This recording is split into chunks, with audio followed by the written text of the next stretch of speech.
3 children, and right now a girl 22, a boy 19, and a girl 17, who are all very dear to Srila, and vice versa. I'm a university librarian, theology and philosophy librarian at our school, and I bought all of Srila Prabhupada's books, all of Srila Gurudev's books. We have a very big Vaishnava collection. That's what I do. Hare Krishna.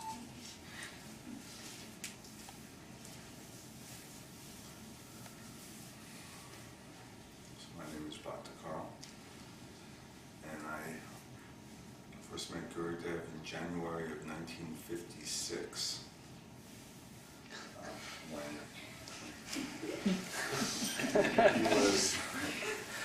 I also don't know what I'm doing in this family, but he was maybe the 4th person I met in my life. And he was certainly the most important person in our lives. I would just say, first, it's really wonderful to be here. Thank you very much. Please allow us both to offer you all humble obeisances.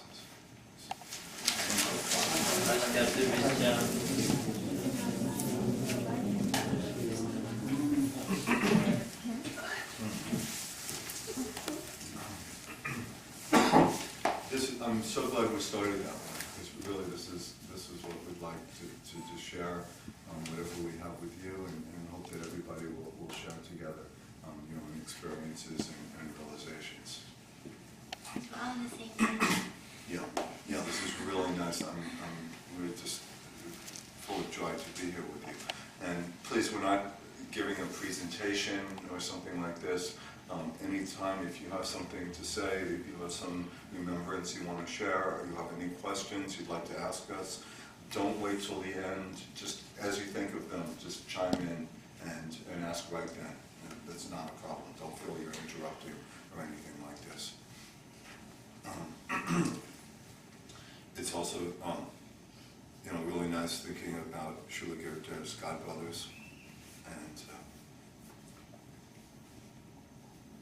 all of his godbrothers, certainly His Holiness Gurudeva Swami, who's so close to him, and Srila Gurudev. One of the ways that he fulfilled his obligation as an older brother to me was to give me some training so that I could have, and we could both have, the association of his godbrothers, both while he was here and after he left. And so, one way he helped train me was with editing his books. And for instance, Hare Krishna at SMU, and also asked me to write the introduction to the books. And that was a wonderful service, but also very wonderful was that I was able to continue this service after his departure and serve his godbrothers, including His Holiness Gurudeva Swami. And if you know our lives, you know at all that His Holiness Gurudeva Swami is so close to our hearts. He's just a member of our family, and we love him so much. Both of them, I think, we see so much of Srila Gurudev in his godbrothers also, and also so much in his disciples. And so for the last month or so, we have been traveling to different parts, to Beijing, and Shanghai, and Guangzhou in China, and also Hong Kong, and Taiwan, here in Australia, we'll be in New Zealand, just meeting with disciples and having these kind of programs, but especially, just yearning for your association. That's the most important thing for us. In China especially, we spend quite a bit of time there, and the disciples there, your godbrothers and godsisters, Tirtharaj Prabhu knows about this. They're so courageous and so inspirational in their service to Gurudev and maintaining their Krishna consciousness under really difficult situation, really difficult circumstances. And it's very humbling, throughout it's been very humbling to meet with you all, to meet with them especially, how strong, you know, that they're able to keep their Krishna consciousness through so many struggles, and very inspirational also.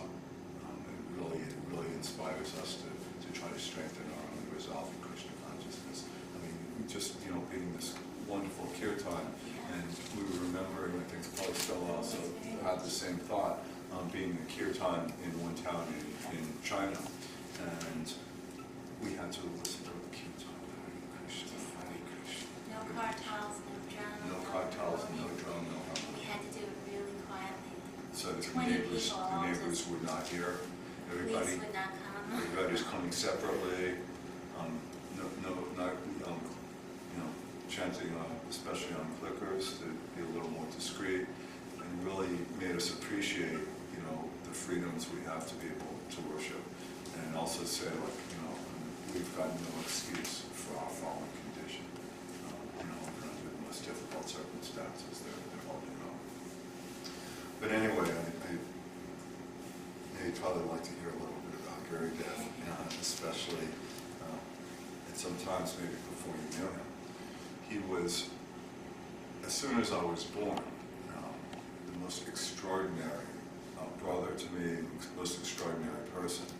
And we're 9 years difference, 9.5 years actually. So my birthday is in January, is in June, so just about 9.5 years. And practically as soon as I was born, he just took control, 100%. And those of you who've been initiated by him know that he likes to take control of your life. Sometimes it is more easy than others, but it's always wonderful. And the protection that he gives and continues to give is,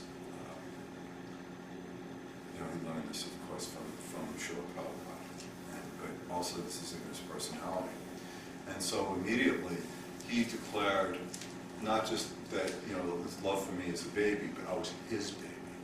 Like, not everybody else's, not just my parents' child, I was his baby, personal.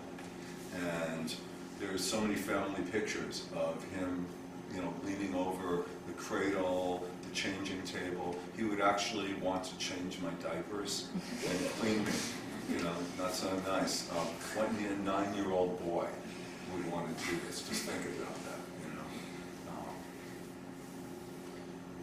This is, you know, he did this out of this protective love, and it was amazing. We went into the room before and saw these wonderful, you know, stuffed animals, the stuffed toys, and you know, many children have like this, and they're really, you know, very dear to a child. Often, they like can be a child's most cherished friends, and they're not just toys or possessions. They're like, you know, they're friends. These animals. And when I was born, he declared that he wasn't a child anymore. He was grown up now. I was the baby, and he gave up all of his stuffed animals to me. So, you know, detached, renounced, just gave them all up. You know? And I didn't know it at the time, of course, but as I came to learn that they'd been his, they came to mean so much more to me because of this. You know, it's not, when something is you know, come from the loved one, it increases the love all the more, and that's how I was feeling. He was, our father was already in his 50s when I was born. So he was a brother to me, but also a father to me in a lot of ways. And everything I learned, he taught me how to do. So learning in sports, how to play ball, American baseball or football, like this, how to go swimming. We went swimming here in the, you know, beautiful ocean off of Australia. And, you know, everything is reminding us of Gurudev. He taught me how to swim. And I remember learning like this, and if at least where we were is a lake, and just sort of being at the bottom, and, you know, sort of like pretending that I'm swimming, but really just crawling on the thing under the water. And then his hands holding onto me, and feeling that protection, you know, I knew, you know, I wasn't going to drown. As long as his hands were there, I'd be okay. So this was another, I mean, Hare Krishna. this protectiveness that perhaps many of us have felt is something that I experienced practically from birth. As soon as I had consciousness, I felt his protection. And it may seem like how could I remember? But actually, my memory is much better from 50 years ago than it is from 50 minutes ago. I can remember definitely sitting in my crib, seeing the bars on the crib, and wondering, like there's a world out there and I'm in here. So very clear memories of this. Not so much long stories, but sort of flashes of these memories, and especially memories at this time. It wasn't Srila Gurudev, but it was Tommy. That's how he knew. He called me Carly, and I called him Tommy. Well, embarrassing for me. That's okay. And also, ice skating, where we lived growing up in New York, and he taught me how to ice skate, and he would take me ice skating. I don't know if some of you have looked at the Gurudev book that Kalachandji Prabhu put together. First of all, it's a magnificent, beautiful book. And if you haven't seen it, or if you don't have it, I just cannot recommend strongly enough that you get hold of it right away. This book really significantly affected my life. It changed my life this year. Kalachandji allowed me the service of editing with him on the book. And so I was with these pictures just every day, for hours and hours every day, looking really carefully, reading Srila Gurudev's words over and over again. It is the most beautiful meditation that you can have on Gurudev. I think it's really nice. Actually, sometimes in the service, I had to sort of represent Gurudev. And if you know Radhacharyan, Gurudev, he did not let him off easy on too many things. He took him apart to pieces and put them back together again a little bit. And so it was important that this book had to be up to Gurudev standards. And so he had, here's Radhacharyan has the publisher and the deadline and the book tour coming on one side of him, and the date's getting closer, and here I am on the other side of him saying, you've got to redo this, you've got to redo this has got to be up to Gurudev's standard. Can't be one mistake here. What would Gurudev say? And he was really sweating. He was sweating. So I think very clearly Gurudev is very pleased with this book. But in that book, there's some nice pictures of Gurudev with the family. And one picture that not too many things have been public from early days.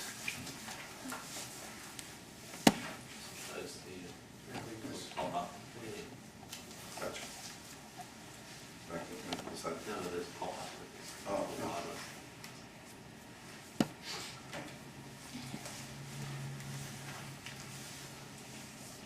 So here's a picture of us. I think I'm 6 years old, which would make him maybe, 15.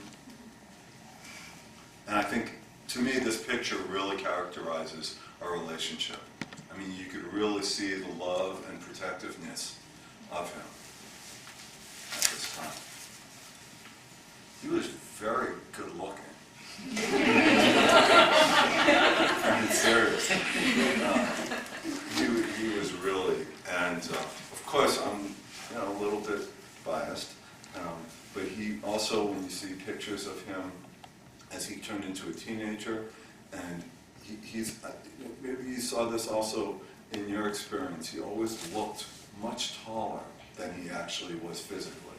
He looked about 1 foot taller, than he was. I don't know his exact height, maybe, I don't know, 5'9", like that. He looked, like 6'9", sometimes, almost 7 feet tall. And he was slender.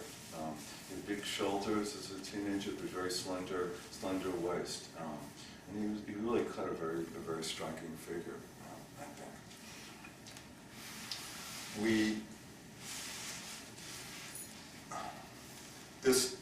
This picture also gives a sense, of the sweetness. We never argued once. He never spoke a strong word to me. Actually, practically in my entire life. Never as children did we ever have a single argument. He never was harsh or heavy with me at all, even though he was a father with me. And he tended not to, when he gave me instruction, he was always showing me things. He was showing me how to do things. It was not so much telling about the idea of what to do, but using practical examples to show me, to demonstrate the point. So one time, for instance, I remember when he was a teenager, he had a school bag. He might have even been in college by this time. He had a school satchel. It was actually just like this, but a brown color with the zipper, and he would keep all his important papers in this bag. It was really important to him. And his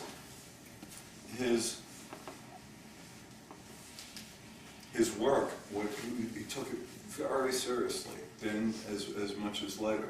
And you knew it was, if he gave you entrusted you with something of his, you didn't want anything to happen to it whatsoever.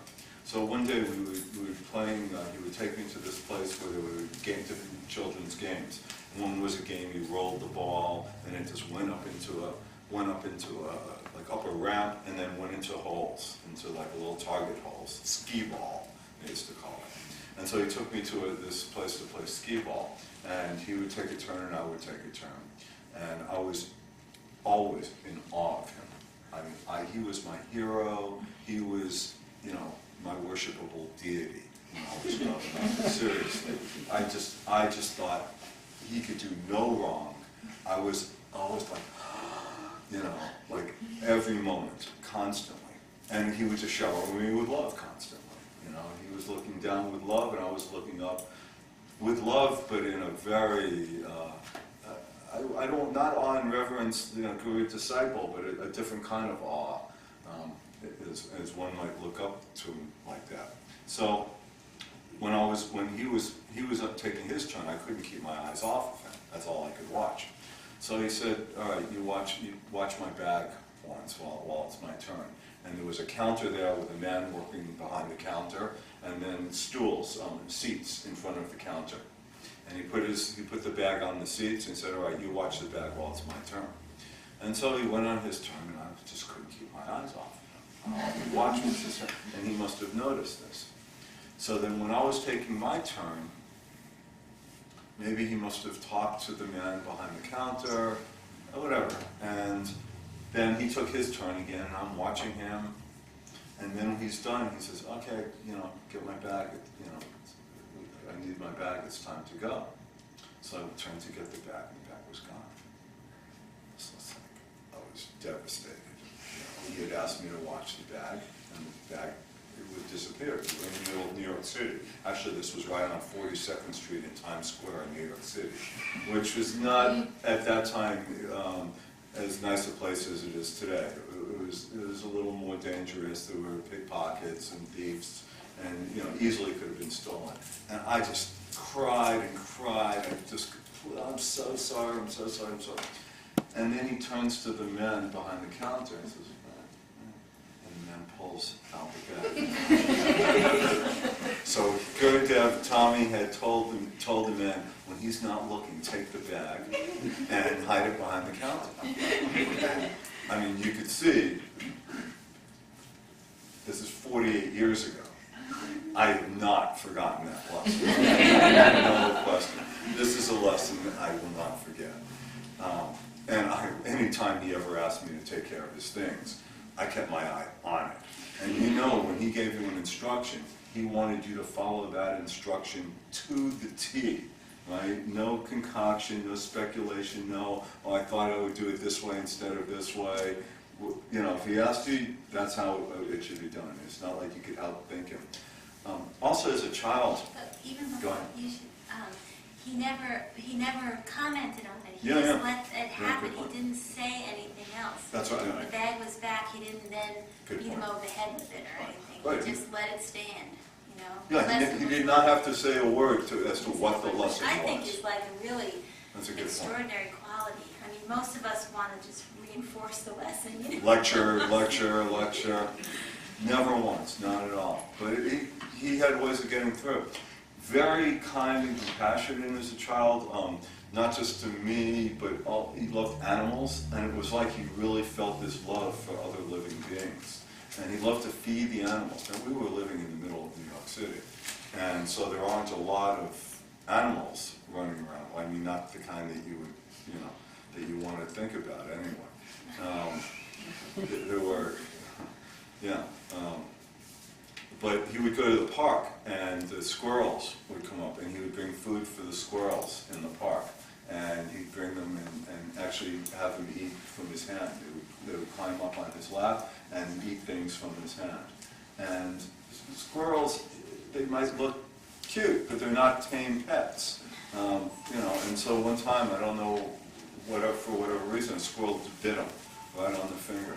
And squirrel, you could get rabies from the animals. And at that time, rabies, if you got bit by an animal, you had to get needles. They had to get injections of some antibiotic, and the needles were this long. You had to get 9 of them in a circle around your stomach. And it was really, really painful. So he had to endure this. And then again, he went out and he was still feeding the squirrels in the park afterwards. Like, this didn't stop him from doing it again. It's not that he wasn't thinking or he wasn't intelligent. He just had this love. He even went to feed the skunk once when we were outside the city. Anyone who's just not sure what a skunk is? So the skunk, if the skunk feels threatened, it turns around, the tail goes up, and it sprays out. And you smell that for miles and miles and miles and miles. When a skunk has died, 5 miles away, 2 miles, 3 miles away, you can still smell the skunk. So Tommy went into the woods and tried to feed the skunks. And of course, the skunk, he gets close to the skunk turns around and sprays him. Right. Yeah, or like right full frontal face. And he came running. I don't know how old I was. He was very young at this time. I must have been 4 or 5 years old or something. So he couldn't, he wasn't more than 12. And he came home and everyone's just, oh, don't come near me, don't come near me. We burned his clothes. Yeah, we burned his clothes. This is the only way. And then the story, I don't know if it's if it was scientific or just like an old folk tale, that the way to get a skunk smell off was with tomato juice. So we would get cans, and we bought out the whole town there, all the tomato juice in the town, and immediately, and we filled. My father had to drive into town, and we filled up a bathtub, all full of tomato juice. So it's like a bright red, thick red, dense tomato juice. It's like this thick, and he had to get into take a bath of tomato juice and soak in there. And even what I remember is he's going under. You hold your nose to go underwater, and like the tip of his hand and nose disappearing under the tomato juice, and you couldn't see it. And still, it's weeks. He smelled for weeks. But this is what he was like. Once we were on the road and saw a snake, a copperhead snake. Now I know here in Australia you have the most poisonous snakes of anywhere in the whole world.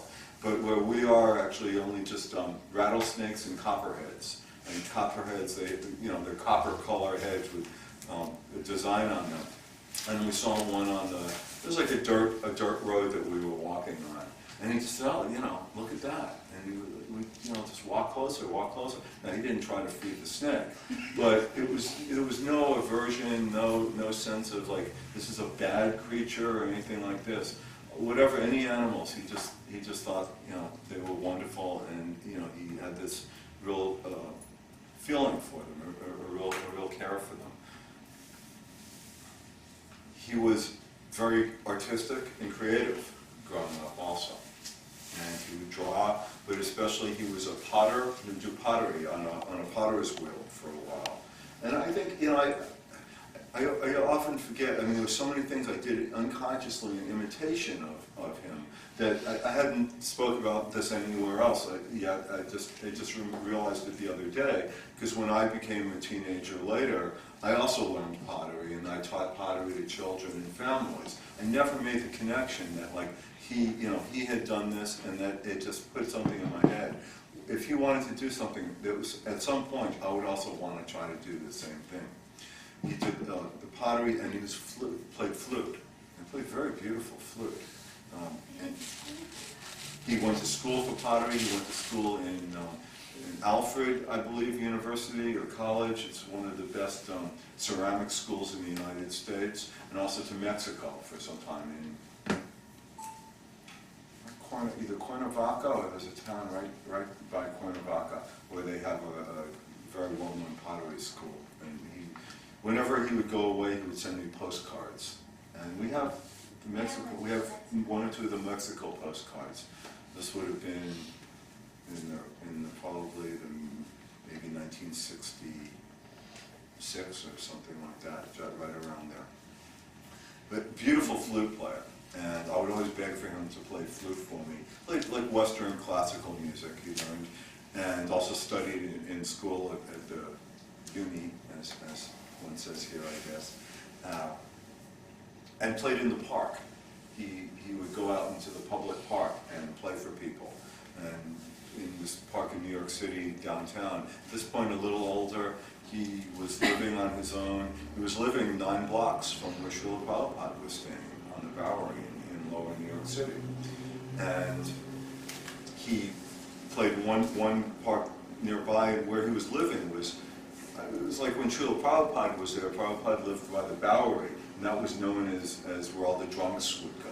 It was a terrible neighborhood. And where Gurudev was living was where all the drug addicts would go.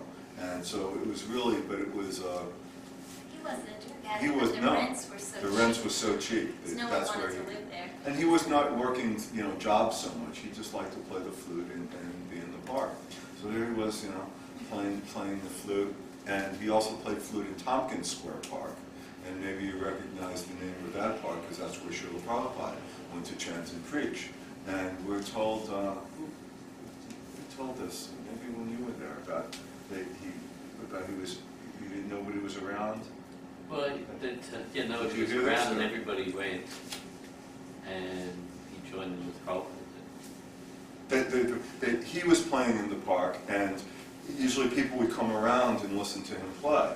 But then one day, the people weren't around him, and they had all gone to Srila Prabhupada on the other part of the park.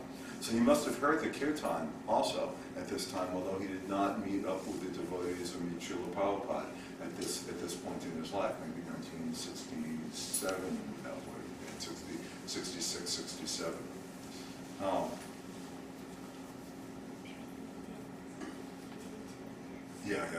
Definitely.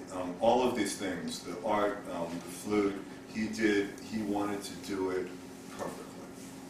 He had very, very high standards for himself.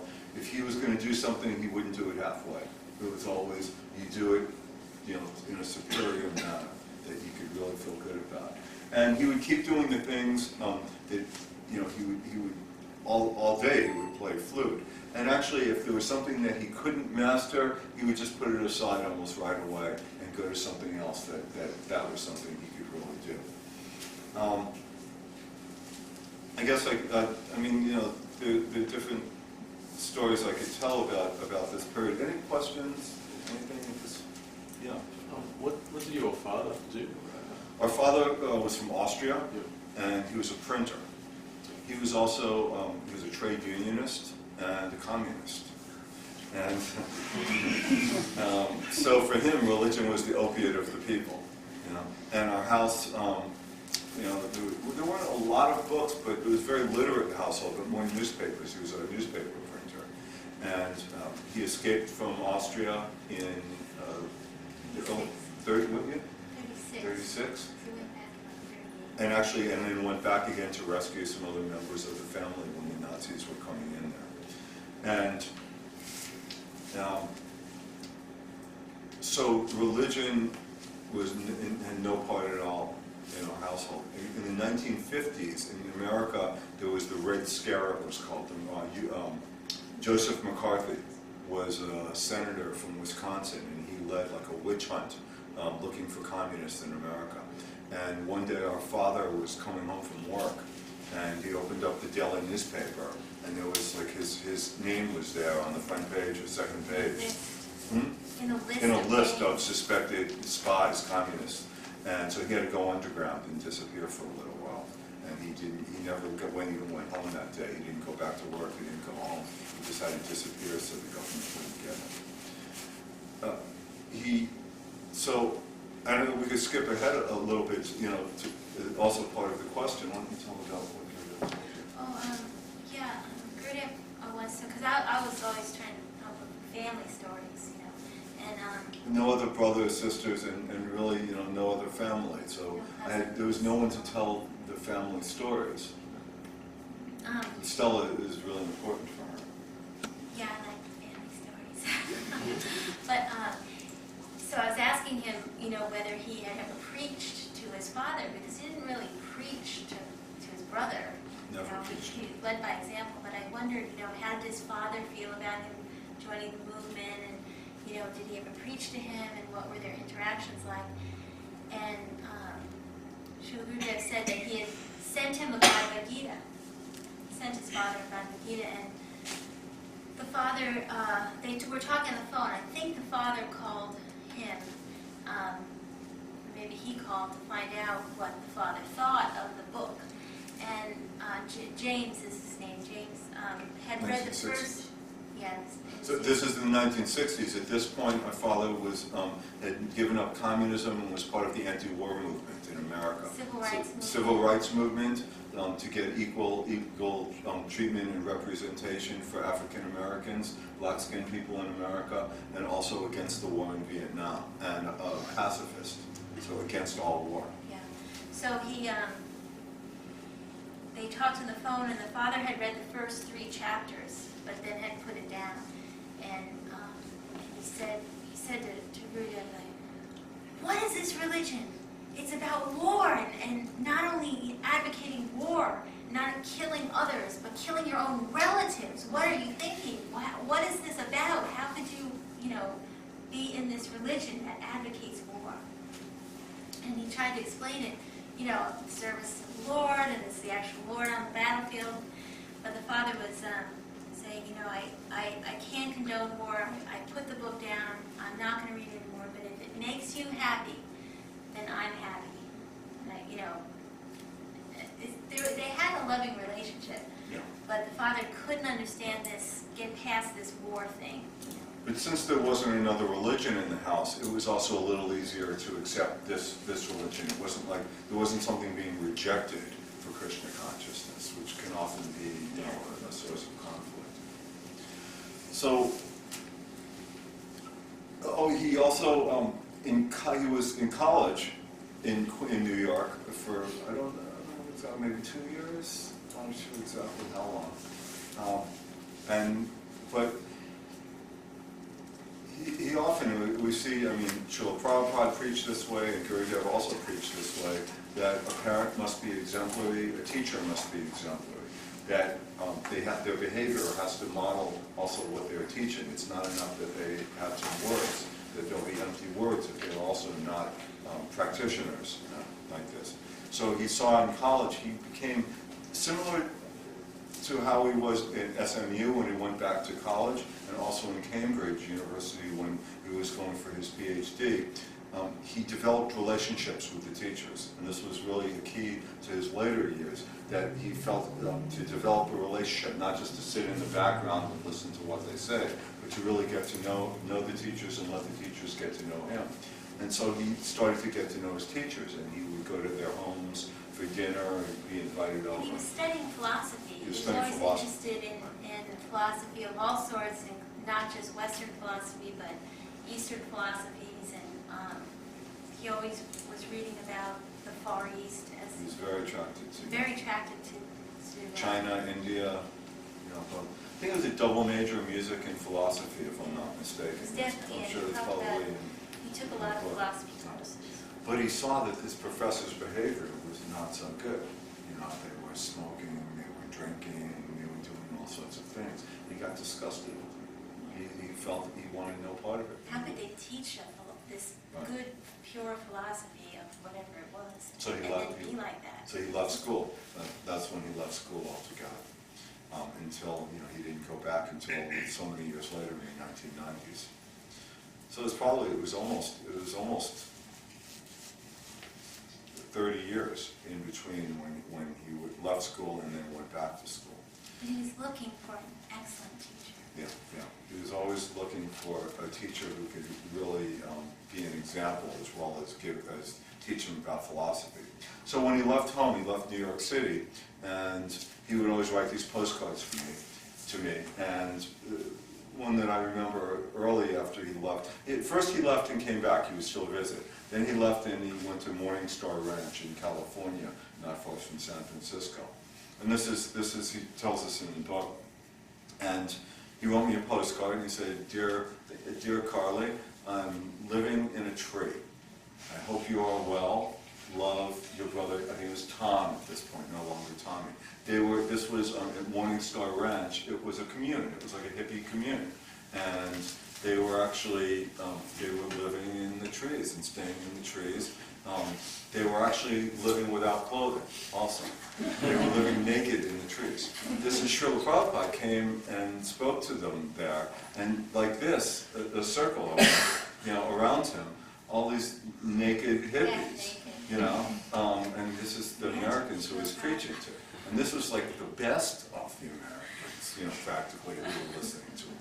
But I got this, letter, this postcard from Gurudev, and I was also like a little hippie. So I You were 11 thought, at that I was 11. I said, my brother lives in a tree. I loved it. I was in heaven. I thought that was the best thing you could ever do. President of the United States, you sold out. Bank president, you sold out your principles. Live in a tree. That's really success. I thought he made it. If he had told me he lived naked in a tree, I would have been over the moon. I would have thought that was just unbelievable. So I was so proud. I remember I would go around and tell my friends, my brother lives in a tree, my brother lives in a tree. And I was so proud of this. And then he sent, fairly shortly after, a postcard from San Francisco and said that he had met the devotees. Just, the devotees living in San Francisco, love time. And then very shortly after, it might have been a matter of weeks, a month at the most, he sent another postcard and it says, Dear Carl, or Dear Carly, I've joined the devotees, I'm chanting Hare Krishna, I hope you are well, love, Tamal Krishna. And at this point he had taken initiation. And I was, devotees, Hare Krishna, Tamal Krishna, who's that? No, it's the I same. mean, I knew it was from him, but I had no idea what that meant. So I don't know, somehow, I found out, and this is another example of how, his example for me was so strong, even if he didn't tell me, go do this, go do that. But I was so inspired by receiving that. I got some money from my parents. I went to a bookstore and immediately bought a Bhagavad Gita, this Macmillan lavender softback of Prabhupada, of Srila Prabhupada, and read. I was out of the city at this time, and in the summertime, school was out in the holidays, and I climbed into an apple tree.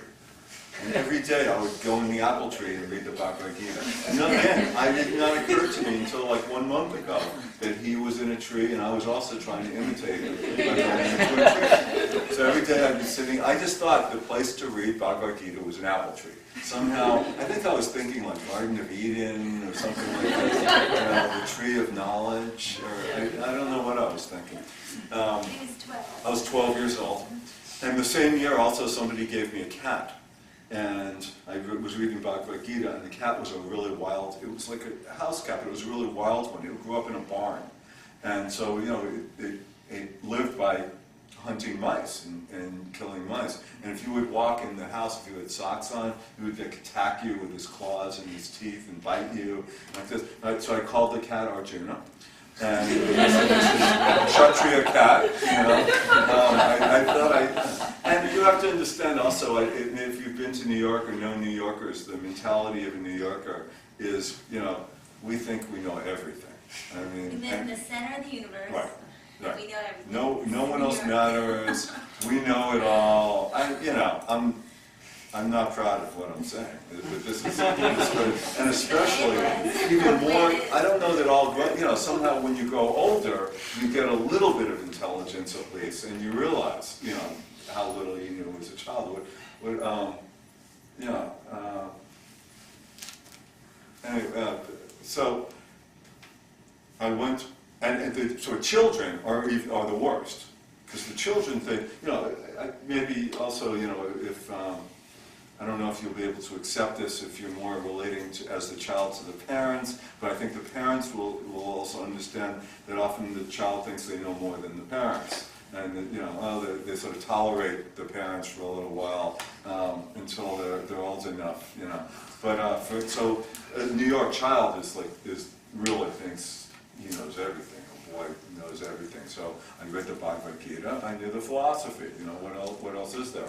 But when I went back to the city, I went on the subway and traveled for almost 2 hours, 1.5, 2 hours from. We were uptown Manhattan, nearby Harlem, the neighborhood of Harlem. It was an entirely black community, and Gurdjieff also. He was, and for me, even 9 years later, he was like the only white kid on the block. It was like all black and Gurdjieff, and I was the same way. Except when I got a little older, it was black and also from Dominican Republic and Puerto Rico. Well, that's a really rough neighborhood. I mean, It's a pretty tough driving neighborhood. through there and thinking, man,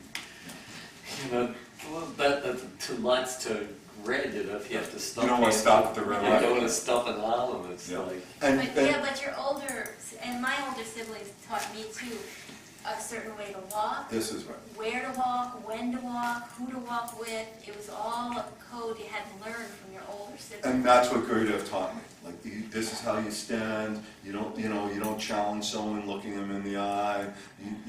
And also when you're coming to the corner, you look around the corner to see who's down that block Before you turn. Because also he knew, and going home from school, this gang would be on this street, that gang would be on that street, and to avoid the gangs. And with white skin, we really stuck out. I mean, you couldn't hide. But I talked with him about this later also, and we had friends. It's not like we had no friends, or we were alone or unhappy. We were perfectly happy, being in that environment. And actually, the other kids treated us like we weren't white.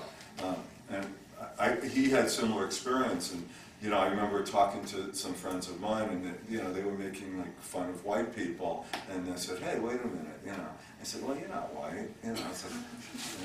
But anyway, so Gurdjieff definitely grew up in it, and so it was a tough environment. So I mean, he grew up tough. He knew how to handle himself. He knew how to behave. He knew how to defend Didn't it. you know Kareem Abdul-Jabbar? No, it was in my neighborhood. Oh, that was No, it yours. was me. So what was I? You went uptown. Oh yeah. So thank you. So I took the subway a couple hours into Brooklyn, which is another part of New York, and went to the Henry Street Temple. And so this would have been 1960. Fall of 68. Fall of 1968. So my first real encounters with devotees, my first visit to the temple, I was 12 years old, and I loved it. I loved that smell. Someone mentioned the other day it's the combination of incense and prasadam. Yeah. That's and Marigolds. and I remember I thought all the girls were really beautiful, and. They had the flowers, the saris. I was 12 years old. Forgive me for saying like this. I know this isn't the proper way, to enter a temple. Obviously, it can be very offensive, so I shouldn't joke so much. But I remember that, and sitting taking prasad, and there was a devotee. Wait, when you came up? Oh yeah. You come up the steps. It was in a brownstone. So a brownstone in New York is an apartment building, no lift, no elevator, maybe 6 stories high. They would be, 6 stories.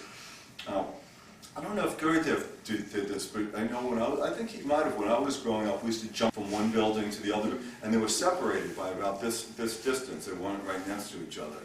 So it was kind of, you know, you had to get up a really good head of steam and leap over that roof. I know for me and my friends did it until someone fell, and then people, you know, really every bone in his body. And that we didn't do it. A lot of things like that we used to do. The Hudson River flows by New York. It's a big river. I don't know what to compare it to. It's not a place to go swimming, but we went swimming there.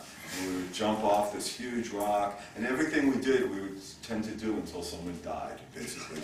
I'm not exaggerating. Also, and, you know, Alan White, I remember he died, he got caught and died there. Plus there were, you know, rats along the shore, and it was, you know, it was a real New York City experience growing up. It was kind of crazy. So anyway, I'm sitting in the hallway, and the devotee was sitting next to me, young brahmachari, and I'm taking prasad, and he starts preaching to me. And here I am, this 12-year-old boy, and I remember thinking in my head, he doesn't even understand the philosophy. You know, I was so puffed up. I thought, oh, for sure, you know, I know this better than he does. So anyway, I skipped this thing. So the point about the brown